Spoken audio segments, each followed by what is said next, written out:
In today's video, I'm going to teach you how to search emails in Outlook. By the end, you'll know how to quickly locate messages using Outlook's built-in search tools, saving you time and reducing inbox stress.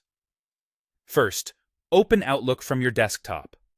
Give it a moment to load your mailbox, especially if you haven't opened it recently or if you have a large inbox. You'll know it's ready once you can see your folders and message list.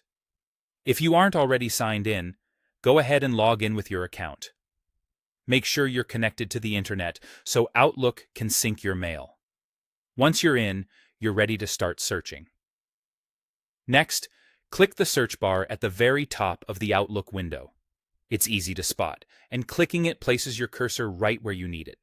If you prefer shortcuts, press Ctrl+E or press F3. Either shortcut jumps your cursor into the search bar instantly, which is great when you need to find something fast. Now type a name, a subject, or a phrase that relates to the email you're trying to find. Outlook uses prefix matching. That means if you type Alex, it will match Alexander, Alexis, or Alexandra, because those words start with the same prefix. It won't match something like Malexis, since Alex isn't at the beginning. If you're not seeing the message you expect, try shortening your search to a more general prefix. For example, searching for report might surface more results than quarterly report, and you can refine from there.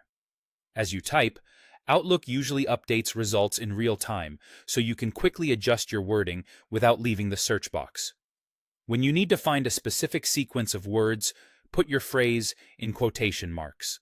Typing Project Update tells Outlook to look for that exact wording, in that exact order. This is especially helpful when you know the subject line or a unique sentence in the email.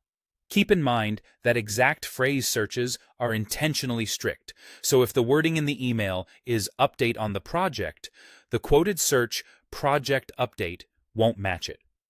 If you're not sure about the exact wording, remove the quotes and try a broader prefix to cast a wider net.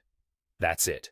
Launch Outlook, sign in, activate the search bar, or use the shortcut, type a relevant name or phrase with prefix matching in mind, and use quotation marks when you need an exact phrase. With these tips, you'll find the right email faster and keep your workflow moving smoothly.